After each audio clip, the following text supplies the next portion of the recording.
Welcome back to Yathra's kitchen. എന്തൊക്കെയുണ്ട് വിശേഷങ്ങൾ? എല്ലാവരും സുഖമായിട്ടിരിക്കുന്നല്ലോ അല്ലേ?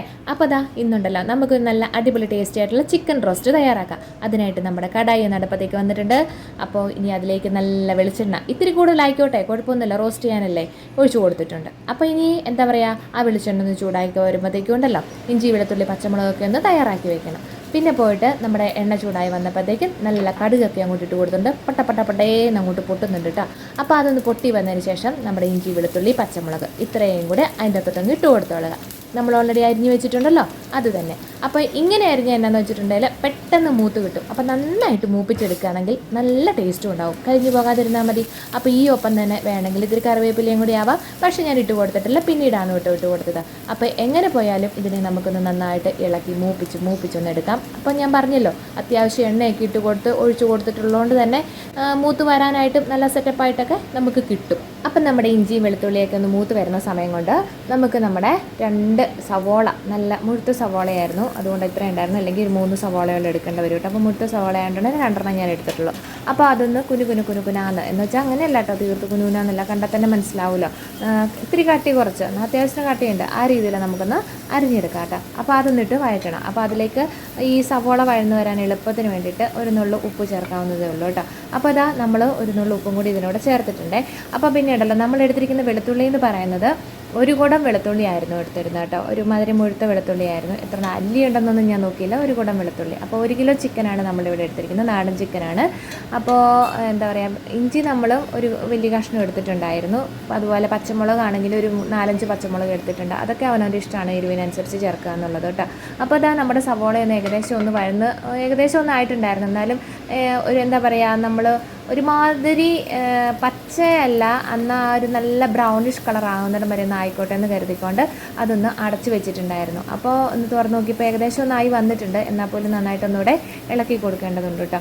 അപ്പോൾ അത് അങ്ങോട്ടും ഇങ്ങോട്ടും ഒന്ന് ഇട്ട് ഇളക്കി കൊടുത്തോളുക. പിന്നെ നമ്മുടെ ചാനൽ ആദ്യമായിട്ടാണ് കാണുന്നവരെങ്കിൽ ഒന്ന് സബ്സ്ക്രൈബ് ചെയ്തേക്കണം കേട്ടോ. അതുപോലെ തന്നെ ലൈക്കും ഷെയറും കമൻറ്റും. അപ്പോൾ നമ്മുടെ സവോള ഒന്ന് ഏകദേശം ഒന്ന് വഴന്ന് വന്നിട്ടുണ്ട്. അപ്പോൾ നമുക്കിത്തിരി മഞ്ഞൾപ്പൊടി ഇട്ട് കൊടുക്കാം കേട്ടോ. ഒരു 1/2 ടീസ്പൂണോളം മഞ്ഞൾപ്പൊടി ഇട്ട് കൊടുത്തിട്ടുണ്ട്. അപ്പോൾ എന്നാ ചെയ്യേണ്ടതെന്ന് വെച്ചാൽ ഈ പൊടികളെല്ലാം കൂടെ ഒരുമിച്ചിട്ട് ഈ ഇളക്കി കൊടുക്കുന്നതിലും ഭേദമാണ് ഓരോന്നിട്ട് ഒന്ന് ഇളക്കി അതിൻ്റെ ആ ഒരു പച്ചമണം മാറ്റി എടുക്കുകയാണെങ്കിൽ എളുപ്പം ഉണ്ടാവും കേട്ടോ. അപ്പോൾ ഞാൻ എപ്പോഴും എന്ത് കറി വെച്ചിട്ടുണ്ടെങ്കിലും ഇങ്ങനെ ചെയ്യാറ് കേട്ടോ. അപ്പോൾ അത് ഇളക്കി അത് കഴിഞ്ഞ് പിന്നെ ഇനിയിപ്പോൾ നമ്മൾ കുറച്ച് മല്ലിപ്പൊടി ഇട്ട് കൊടുത്തിട്ടുണ്ട്. 1 ടേബിൾ സ്പൂണോളം മല്ലിപ്പൊടി ഇട്ട് കൊടുത്തിട്ടുണ്ട് കേട്ടോ. അപ്പോൾ അത് നന്നായിട്ടൊന്ന് ഇളക്കി കൊടുത്തോളുക. പിന്നെ എന്താ പറയുക, അതും ഒന്ന് ആയി വന്നതിന് ശേഷം നമുക്ക് മുളക് പൊടി ഇട്ട് കൊടുക്കാം. മുളക് പൊടി ഇട്ട് കൊടുക്കുമ്പോൾ കാശ്മീരി മുളക് പൊടി കളറ് നല്ല ഇതുണ്ടാവും. പക്ഷേ ഞാനിവിടെ സാദാ മുളക് പൊടിയാണ് ഉപയോഗിച്ചിരിക്കുന്നത്. ഒരു 1.5-1.25 ടേബിൾ സ്പൂണോളം മുളക് പൊടി ഉപയോഗിച്ചിട്ടുണ്ട്, നല്ല എരിവുള്ളതായതുകൊണ്ട് തന്നെ. ഇനി അതല്ലാന്നുണ്ടെങ്കിൽ കാശ്മീരി മുളക് പൊടിയും കൂടെ മിക്സ് ചെയ്ത് ചേർത്ത് ഉപയോഗിക്കാവുന്നതേ ഉള്ളൂ. അപ്പോൾ ഈ മുളക് പൊടി എരിവ് കുറഞ്ഞതാണെന്നുണ്ടെങ്കിൽ നമുക്കൊരു 2-2.5 ടേബിൾ സ്പൂണോളം തന്നെ ഉപയോഗിക്കാം. ഇതിന് നല്ല എരിവുണ്ടായിരുന്നുകൊണ്ടും പിന്നെ നമ്മുടെ പച്ചമുളകും നല്ല എരിവുണ്ടായിരുന്നുകൊണ്ടും ഞാൻ ഒരുപാട് മുളക് പൊടി അങ്ങോട്ട് ഇട്ട് കൊടുത്തിട്ടില്ല കേട്ടോ. അപ്പോൾ എരിവ് വേണ്ടവർക്ക് കൂടുതൽ ഇട്ട് കൊടുക്കുക, അത്രയേ ഉള്ളൂ. അപ്പോൾ അതും ഈ പറഞ്ഞ പോലെ തന്നെ നന്നായിട്ടൊന്ന് ഇളക്കി കൊടുത്തോളുക. എന്താ പറയുക, വെള്ളമൊന്നും ചേർക്കേണ്ട കാര്യമൊന്നുമില്ല, അത് നല്ല ഡ്രൈ ആയി വന്നിട്ട്. അപ്പോൾ ആ ഡ്രൈ ആയി വരുന്നതനുസരിച്ചുണ്ടല്ലോ ആ മുളക് പൊടിയുടെ കളറൊക്കെ മൂത്ത് വരുമ്പോൾ ഉണ്ടല്ലോ നല്ല കളറായിട്ട് വരില്ലേ.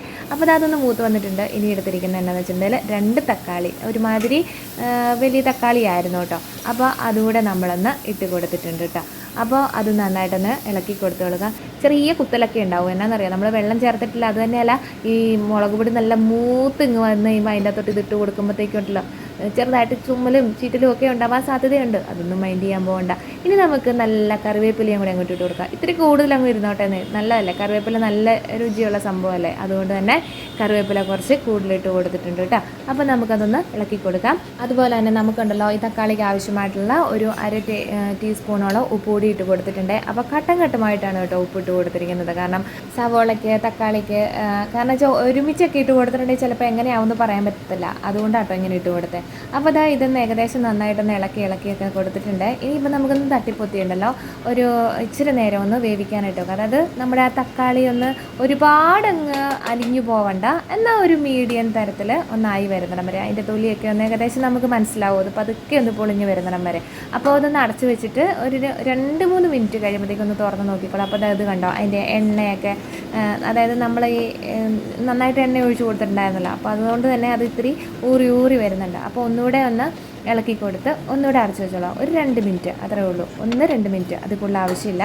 അപ്പോൾ ഒന്നുകൂടെ ഒന്ന് അടച്ചു വെച്ചിട്ട് നമുക്കൊന്നുകൂടെ ഒന്ന് തുറന്ന് നോക്കാം കേട്ടോ. അപ്പോൾ അതിൻ്റെ ആ ഒരു പച്ചമണ ഏകദേശം അങ്ങ് മാറിയിട്ടുണ്ട്. എന്നാൽ അങ്ങ് നന്നായിട്ട് മൂത്തിട്ടുണ്ടോ എന്ന് ചോദിച്ചാൽ ഇല്ല താനും. കുറച്ച് ഒരു 3/4 ഭാഗത്തോളം തന്നെ അത് ഉടഞ്ഞുടഞ്ഞ് വരികയും ചെയ്യും, മുഴുവനായിട്ട് വരികയില്ല. ആ സമയത്ത് നമ്മുടെ ചിക്കൻ എല്ലാം കൂടെ ഇട്ട് കൊടുത്തിടുക. കാലൊക്കെ അതേപടി അങ്ങോട്ട് ഇട്ട് കൊടുത്തു. കാല് വറക്കാനെന്നും പറഞ്ഞുകൊണ്ടാണ് മേടിച്ചുകൊണ്ട് വന്നത്. പക്ഷേ ഇത് വറക്കാനും കുറിക്കാനും എല്ലാത്തിനും കൂടെ നോക്കിയിട്ടുണ്ടെങ്കിൽ പിന്നെ അതൊന്നും കാണത്തില്ല. അതുകൊണ്ട് ഇങ്ങനെയാകുമ്പോൾ റോസ്റ്റ് ചെയ്തെടുക്കുവാണെങ്കിൽ നമുക്ക് എന്തായാലും പെട്ടെന്നൊരു ബ്രേക്ക്ഫാസ്റ്റ് ഒരു കറിയോ അല്ലെങ്കിൽ ബ്രേക്ക്ഫാസ്റ്റ് തന്നെയല്ല, നമുക്ക് ഉച്ചക്കത്തേനൊക്കെ ആണെങ്കിലും കുഴപ്പമില്ല. ഞാനിതിപ്പോൾ രാവിലത്തേനാട്ടോ എടുത്തത്. അപ്പോൾ പ്രത്യേകിച്ചൊന്നുമില്ല, ചപ്പാത്തി ഉണ്ടാക്കണം എന്നുള്ള ആഗ്രഹത്തോടു കൂടിയൊക്കെയാണ് ഇരുന്നത്. പക്ഷേ സമയം കിട്ടിയില്ല, അതുകൊണ്ട് തന്നെ ദോശയിലങ്ങ് ഒതുക്കി തീർത്തു. അപ്പോൾ എന്താ പറയുക, ഇനിയിപ്പോൾ നമ്മുടെ ചിക്കനും നമ്മുടെ മസാലക്കൂട്ടും എല്ലാം കൂടെ നന്നായിട്ടൊന്ന് മിക്സ് ചെയ്തെടുത്തോളാം കേട്ടോ. അപ്പോൾ ഇതിനാവശ്യമായിട്ടുള്ള ഉപ്പും കൂടെ, അതായത് നമ്മൾ സവോളയ്ക്കും തക്കാളിക്കും ഉപ്പിട്ട് കൊടുത്തിട്ടുണ്ടായിരുന്നു. ഒരു 1/2 ടീസ്പൂണോളം ഉപ്പും കൂടെ ഇട്ട് കൊടുത്തിട്ടുണ്ട് കേട്ടോ ഞാനിതിൻ്റെ അകത്ത്. അപ്പോൾ അതെല്ലാം കൂടെ കൂട്ടി ഒന്നുകൂടെ മിക്സ് ചെയ്തെടുക്കുകയാണ്. അപ്പോൾ പറഞ്ഞു എന്നാന്ന് വെച്ചിട്ടുണ്ടെങ്കിൽ നമ്മുടെ ഒരു ഇരുമ്പിൻ്റെ ചീഞ്ചട്ടിയോ അല്ലെങ്കിൽ എന്താ പറയുക കുഴിവുള്ള കടായിയൊക്കെ ആണെന്നുണ്ടെങ്കിൽ ഇത്തിരി എളുപ്പം ഉണ്ടാവും കേട്ടോ നമുക്കൊന്ന് വഴറ്റിയെടുക്കാനായിട്ട്. ഇതിപ്പോൾ ഇങ്ങനെയൊക്കെ പോട്ടെ എന്ന് വിചാരിച്ചുകൊണ്ട് രാവിലത്തെ കാര്യങ്ങളൊക്കെ അല്ലേ അങ്ങനെ. അപ്പോൾ ഒരു 15 മിനിറ്റ് നേരം കഴിഞ്ഞപ്പോഴത്തേക്കും നമ്മൾ അടച്ചു വെച്ച് ഒരു 15 മിനിറ്റ് നേരം കഴിഞ്ഞപ്പോഴത്തേക്കും തുറന്ന് നോക്കി ഒന്നുകൂടെ ഒന്ന് ഇളക്കി കൊടുത്തിട്ടുണ്ട് കേട്ടോ. അപ്പോൾ അന്നേരത്തേക്കും തന്നെ കുറച്ച് വെള്ളമൊക്കെ ഇറങ്ങാൻ തുടങ്ങിയിട്ടുണ്ട്. എന്നാലും ഇത്രത്തോളം വെള്ളം വരുമെന്നൊന്നും ഓർത്തില്ല. പിന്നെ നമ്മൾ തന്നെ ചെയ്തു, ഒന്നുകൂടെ അടച്ചു വെച്ചിട്ടുണ്ട്. അപ്പോൾ പിന്നെ ഒരു 10 മിനിറ്റ് കഴിഞ്ഞപ്പോൾ ഒന്നുകൂടെ തുറന്ന് നോക്കിയിട്ടുണ്ട്. അപ്പോൾ ഈ നാടൻ ചിക്കൻ ആയതുകൊണ്ട് തന്നെ വേവാനെടുത്തൊരു താമസം വരുമല്ലോ. നമ്മുടെ ചിക്കൻ അങ്ങോട്ട് വെള്ളം കുടിച്ചങ്ങ് ഇരിക്കുവാന്ന്. ഇവർ വെള്ളം കുത്തി വെക്കുന്ന പോലെ ആയിരിക്കുന്നത്. ഏകദേശം നോക്കി ഒരു ശകലം പോലും വെള്ളം ഒഴിച്ച് കൊടുത്തതല്ല, എന്നിട്ട് പോലും വെള്ളം അങ്ങ് ഇറങ്ങി വന്നിട്ടുണ്ട്. എന്തായാലും പിന്നെ ഇരിക്കട്ടെ എന്നേ, കുറച്ച് നേരം കൂടെ ഒരു 10-15 മിനിറ്റ് നേരം കൂടെ പിന്നെ അടച്ചു വെച്ചു. എങ്ങനെയാണെങ്കിലും എനിക്കൊരു 45-50 മിനിറ്റോളം എടുത്തു ഒന്ന് വെന്ത് നല്ല രീതിയിൽ വരാനായിട്ട്. മറ്റേ സാധാ ചിക്കൻ ആണെന്നുണ്ടെങ്കിൽ പെട്ടെന്ന് നമുക്ക് വെന്ത് കിട്ടും. മറ്റേ നാടൻ ചിക്കൻ ആയതുകൊണ്ട് തന്നെ ഇത്തിരി താമസം ഉണ്ടാവും. പിന്നെ കുഞ്ഞുങ്ങൾക്കൊക്കെ കൊടുക്കാനൊക്കെ ആകുമ്പോൾ നാടൻ ചിക്കൻ ആയിരിക്കുമല്ലോ ഒരു പരിധി വരെ നല്ലത്. അപ്പോൾ എങ്ങനെ പോയാലും അതിൻ്റെ വെള്ളം എന്നാണെന്ന് വെച്ചാൽ അവസാനം തുറന്ന് അതിനെ ഇച്ചിരി ഹൈ ഫ്ലെയിമിലിട്ടിട്ട് നന്നായിട്ടൊന്ന് വറ്റിച്ചെടുത്തിട്ടുണ്ട് കേട്ടോ. അപ്പോൾ ഇതുകൊണ്ട് ഇളക്കിയൊക്കെ കൊടുത്തിട്ട് പിന്നെ ഇനിയിപ്പോൾ നമ്മൾ കുരുമുളക് പൊടിയാണ് കേട്ടോ ഇട്ട് കൊടുത്തിരിക്കുന്നത്. ഏകദേശം 1 ടേബിൾ സ്പൂണോളം കുരുമുളക് പൊടി ഇട്ട് കൊടുത്തിട്ടുണ്ട്. നല്ല പൊടിച്ച് വെച്ചിരുന്നത് നമ്മുടെ തന്നെ കുരുമുളകായിരുന്നു, നല്ല മണമൊക്കെ ഉണ്ടായിരുന്നു കേട്ടോ. പിന്നെ പോയിട്ട് കുറേ കറിവേപ്പിലയും കൂടി ഇട്ട് കൊടുത്തിട്ടുണ്ട്, ഇഷ്ടം പോലെ കറിവേപ്പില ഇട്ട് കൊടുത്തിട്ടുണ്ട് കേട്ടോ. പിന്നെ പോയിട്ട് ഒരു 1/2 ടീസ്പൂണോളം ഗരം മസാല ഇട്ട് കൊടുത്തിട്ടുണ്ട്.